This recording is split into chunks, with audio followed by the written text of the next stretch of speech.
नमस्कार, माझं नाव गणेश डोळस आणि मी जीडी प्राइम वेल्थचा फाउंडर आहे.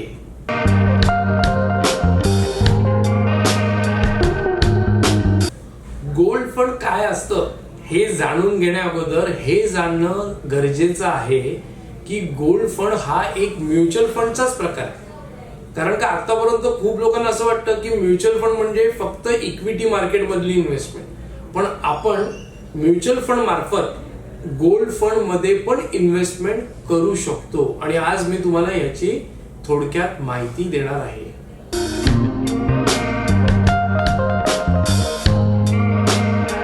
जर तुम्ही गोल्ड फंडच्या फायद्याबद्दल बोललात तर फायदे खूप जास्त आहेत आणि फिजिकल गोल्डच्या तोट्यांबद्दल बोललात तर ते तोटे जास्त आहेत. तर चला जाणून घेऊया की फिजिकल गोल्ड आणि डिजिटल गोल्डचे काय फायदे आहेत आणि काय तोटे आहेत.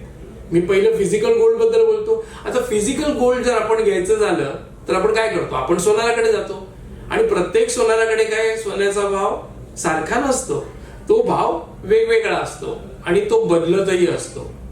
त्यामुळे आपल्याला भावाची शाश्वती मिळत नाही.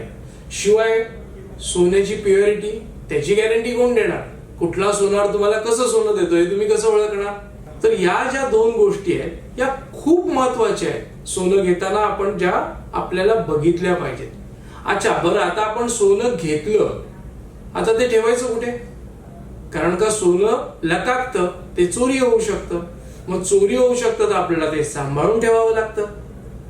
मग ते आपण कुठे नेऊन ठेवतो, ते आपण ठेवतो बँकेच्या लॉकर मध्ये. बरं, लॉकर मध्ये ठेवल्यामुळे त्याचं रेंट भरा, त्याचे डिपॉझिट भरा, त्याचं जे अॅन्युअल अग्रीमेंट आहे ते रिन्यू करा, म्हणजे हा खर्च ऍडिशनल आहे. या गोष्टी तुम्हाला डिजिटल गोल्ड मध्ये अजिबात सहन कराव्या लागत नाही, कारण डिजिटल गोल्ड हे तुम्हाला दिसत नसतं, त्यामुळे तुम्हाला ते सांभाळून ठेवण्याची गरज नाही लागत. ते तुमच्या डीमॅट अकाउंट मध्ये अगदी सेफ असतं, ज्यासाठी ना तुम्हाला काही रेंट द्यावं लागतं ना काही डिपॉझिट द्यावं लागतं. शिवाय डिजिटल गोल्ड मध्ये अजून एक महत्वाचा फायदा असा आहे की या डिजिटल गोल्डचा घेतानाही भाव युनिफॉर्म असतो आणि विकतानाही भाव युनिफॉर्म असतो, कारण का तो एक्सचेंज वर भाव फिक्स असतो. त्यामुळे तुम्हाला काही भावामध्ये कमी जास्त होण्याची शक्यता नाहीये. प्युरिटी बघण्याची गरज नाहीये, बिकॉज जे डिजिटल गोल्ड तुम्हाला मिळतं त्याची प्युरिटी 99.99% प्युअर असते आणि हे तुम्ही कितीही युनिट्स मध्ये विकत घेऊ शकता. तुम्हाला जर वाटतंय की तुम्हाला 1000 रुपयाचंच घ्यायचंय, तुम्ही 1000 रुपयाचं घ्या डिजिटल गोल्ड. जी शक्यता फिजिकल गोल्ड मध्ये नसते. फिजिकल गोल्ड मध्ये तुम्हाला एक ठराविक प्रमाणातच गोल्ड घ्यावं लागतं. 1 ग्राम, 10 ग्राम, 100 ग्राम, 20 ग्राम, इथे असं काही नाही. इथे जेवढे तुमच्याकडे तुम्ही या डिजिटल गोल्ड मध्ये पैसे इन्व्हेस्ट करू शकता त्याप्रमाणे तुम्ही या डिजिटल गोल्डचे युनिट्स घेऊ शकता. त्यामुळे डिजिटल गोल्ड हा जो ऑप्शन आहे हा फिजिकल गोल्ड या ऑप्शन पेक्षा खूप चांगला इन्व्हेस्टमेंटचा ऑप्शन आहे.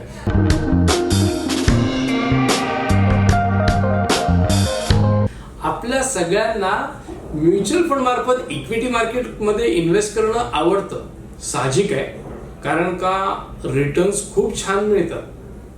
पण तुम्हाला एक इंटरेस्टिंग फॅक्ट सांगू का, जेव्हा जेव्हा इक्विटी मार्केट पडतं तेव्हा तेव्हा गोल्डचा रेट वाढतो. मग आपल्याला जर आपला पोर्टफोलिओ डायव्हर्सिफाय करायचा असेल, स्टेबल ठेवायचा असेल, तर इक्विटी बरोबर तुम्हाला गोल्ड फंड मध्ये पण इन्व्हेस्टमेंट करणं तेवढंच गरजेचं आहे. कारण का मित्रांनो, आता जे मार्केटमध्ये चाललंय तुम्ही पाहताय, इक्विटी मार्केट धडाधड पडतंय आणि हा गोल्ड फंड साठी अमृत काळ आहे. त्यामुळे आता जास्तीत जास्त गोल्ड फंड मध्ये इन्व्हेस्ट करा, जेणेकरून तुम्हाला तुमचे रिटर्न्स जे असतील हे स्टेबल राहतील. चला, जाता जाता तुम्हाला मी आता एक शेवटची एक खूप छान गोष्ट सांगतो. आपण सगळेच भारतीय काय करतो, सणासुदीला शगुन म्हणून फिजिकल गोल्ड विकत घेतो. मग ते वळ्याच्या स्वरूपात घेतो, कॉइनच्या स्वरूपात घेतो किंवा अगदी बिस्किटाच्या स्वरूपात घेतो आणि परत आलं ना सांभाळण्याचं तेच सगळं. त्यापेक्षा आता प्रत्येक शुभघडीला येणारा पाडवा किंवा त्यानंतर येणारे सण, या प्रत्येक सणाला तुमच्या आवडीप्रमाणे आणि तुमच्या बजेटप्रमाणे डिजिटल गोल्डमध्ये इन्व्हेस्ट करा आणि चिंतामुक्त व्हा. आणि हे जेव्हा डिजिटल गोल्ड तुम्ही रिडीम कराल तेव्हा काही अट नाहीये की तुम्हाला त्याचा दागिनाच बनवायचा आहे. या डिजिटल गोल्ड मधनं तुम्ही तुमच्या मुलाचं लग्न करू शकता, त्याचं शिक्षण करू शकता किंवा तुम्ही तुमची रिटायरमेंट लाईफ सुद्धा सिक्युअर करू शकता. जाणून घ्यायचंय अजून या इन्व्हेस्टमेंट बद्दल? खाली दिलेल्या नंबरवरती तुम्ही मला संपर्क करा आणि आमच्या वेबसाईटला जरूर व्हिजिट करा.